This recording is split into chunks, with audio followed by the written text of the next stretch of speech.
Seguimos con más este lunes aquí en Enlace Informativo y como cada semana nos acompaña Arturo Ibarra, especialista en materia de seguridad y combate a la corrupción, con su comentario, su análisis de esta semana. Arturo, bienvenido, buenas tardes. Muy buenas tardes, aquí estamos, Elliot, muy buenas tardes a todo el público.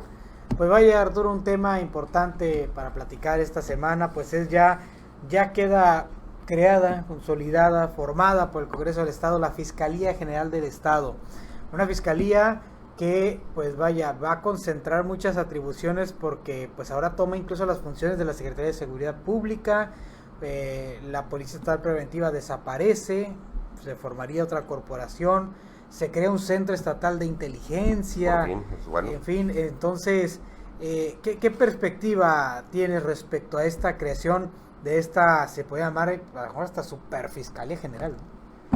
Elliot, ya habíamos platicado alguna vez el tema de concentrar, pues es un tema que puede ser una arma de dos filos.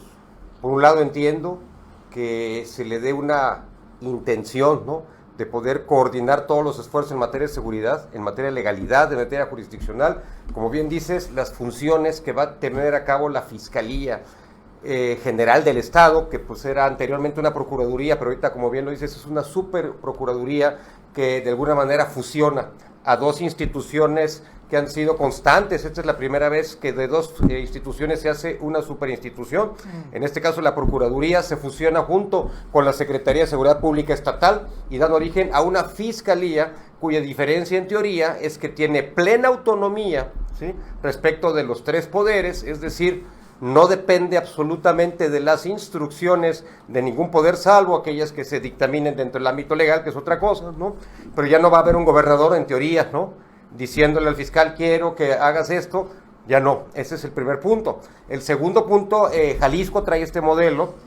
Claro, ellos se prepararon durante 10 años, empezaron a trabajar desde el principio, cómo realmente coordinar los esfuerzos en un tema de ley y orden, que lo platicamos. Una cosa es la ley y otra cosa es el orden, y no olvidemos que la Secretaría de Seguridad Pública Estatal pues lleva a cabo el orden, sobre todo contra la delincuencia organizada, cosa que las policías municipales no necesariamente llevan a cabo.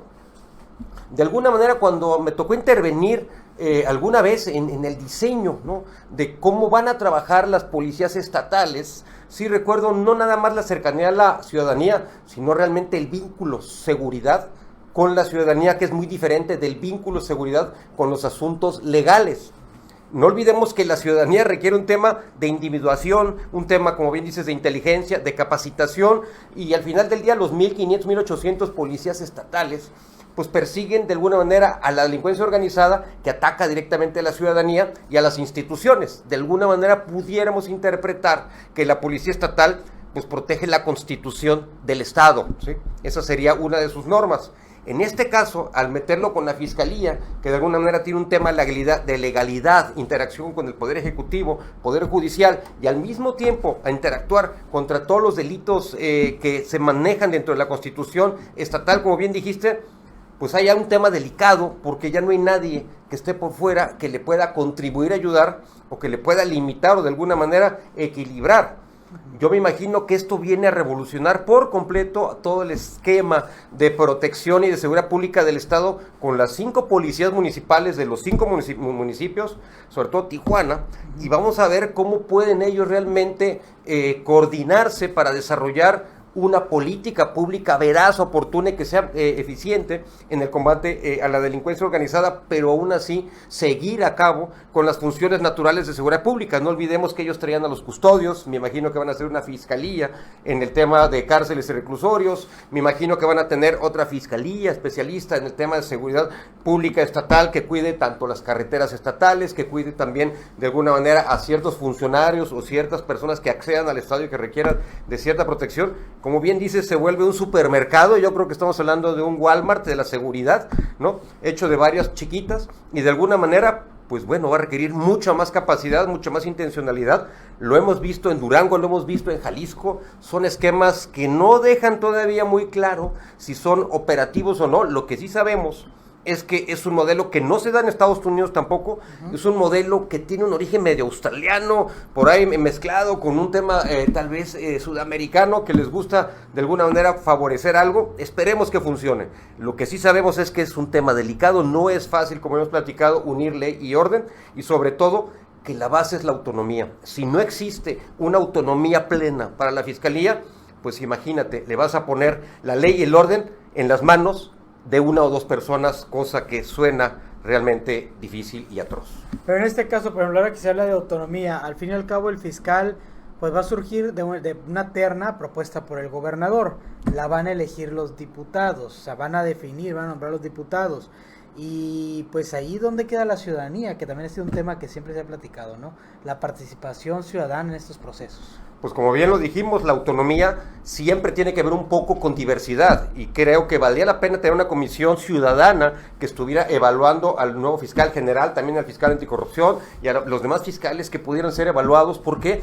Porque al final del día la ciudadanía es la que siente, es la que paga, es la que realmente va a llevar en sus hombros la carga que generan estos fiscales. Si los fiscales están al mando tal vez de una sola persona, en este caso pues hay que decirlo, a lo mejor el gobernador los elige y él pues solamente tiene una terna, pues obviamente van a, de alguna manera el origen del fiscal pues va a ser el gobernador, digan lo que digan, no es un origen autónomo, va a ser un origen de alguna manera indiciado, señalado.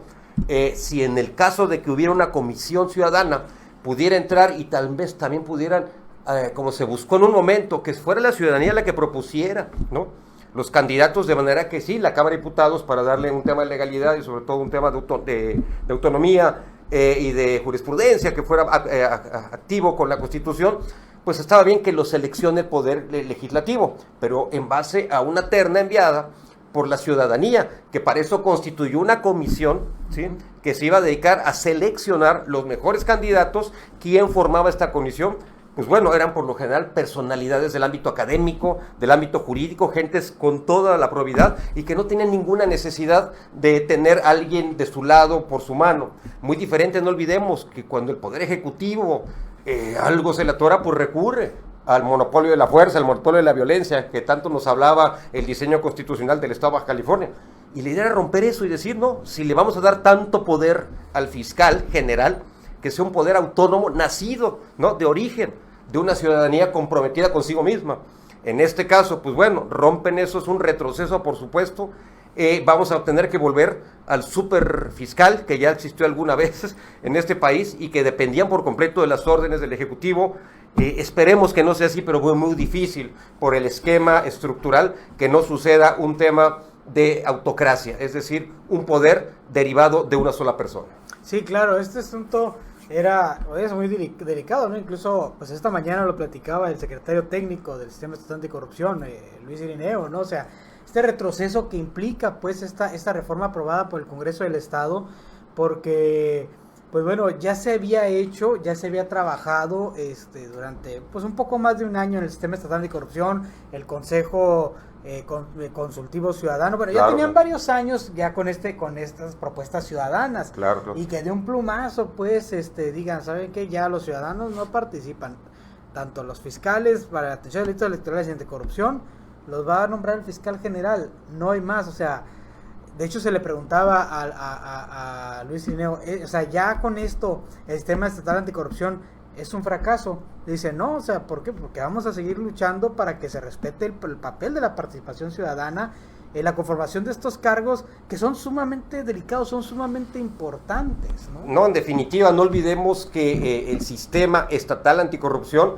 pues está compuesto por 23 entidades de alguna manera, obviamente entra la Contraloría, entra la Fiscalía, entra el Tribunal Superior de Justicia Administrativa, en fin, entran varias autoridades, pero realmente es el fiscal que canaliza todo. Él es el que tiene el poder de acusar y de alguna manera ante un juez, ¿no?, solicitar una prisión precautoria o necesaria, porque hay un caso de corrupción que realmente atenta y destruye, pues sí, no nada más el tejido ciudadano, sino las leyes. Sin embargo, si este fiscal, como bien dice don Luis Irineo, no tiene otra vez un tema autónomo y sigue dependiendo de instrucciones porque pues es su origen, ¿no?, ser señalado, no emerger tal vez de un tema totalmente con plena autonomía por ser seleccionado por un tema ciudadano, claro, de manera conjunta con los diputados, que yo creo que está bien, señores. Permítanle a los ciudadanos interactuar en un tema de gobernanza con el tema del poder legislativo, y está bien que el poder ejecutivo también avale algo, pero denle a la ciudadanía, por favor, una capacidad de interactuar. Al final del día, la autonomía viene precisamente del poder del pueblo, es la soberanía del pueblo que se ejerce y se da para que sus autoridades pues no tengan un sesgo, no vengan sesgadas, y que realmente definan la justicia como un bienestar para la población. En el caso del sistema estatal anticorrupción, pues imagínense, el fiscal tiene que estar por completo inmerso en un sistema con varias instituciones, con comités ciudadanos. Si el fiscal no trae un tema de ciudadanía, va a ser muy difícil que conecte, ¿sí me explico? Claro. En el caso de California, son 15 ciudadanos del CPC, ¿no? Del Comité de Participación Ciudadana, que bueno, bajaron a 11 ahorita porque están por seleccionarse algunos, pero imagínate esos 11, qué interesante hubiera sido un fiscal emergido de la sociedad que tuviera un origen exactamente igual al de ellos. En el caso de venir su origen y su autonomía condicionada a ser seleccionado, pues yo creo que sí cambia por mucho el perfil y sobre todo las funciones y las directrices y los objetivos que persiga. Es preocupante retroceder, veníamos fluyendo como un Estado a nivel nacional con la mayor capacidad, porque nuestro sistema estatal anticorrupción, a diferencia de los demás, traía este tema de autonomía y que nos iba a permitir que los ciudadanos interactuáramos para designar al fiscal anticorrupción, al fiscal electoral, y se acabó.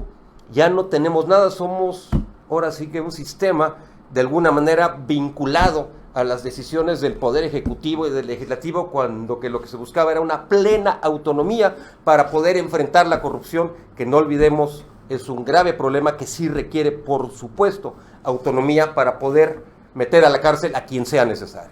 Definitivamente. En fin, Arturo, pues vaya tema que va a seguir a discusión. Todavía vamos a ver qué ocurre. Digo, esta reforma ya está, ya como es una reforma constitucional, ya fue enviada a algunos ayuntamientos. Hoy, por ejemplo, Tijuana ya la aprobó. Vamos a ver qué ocurre en los demás ayuntamientos y ver el proceso legislativo, y sobre todo, sin duda, habrá algún tipo de impugnación. En fin, vamos a estar muy atentos porque esto apenas va iniciando.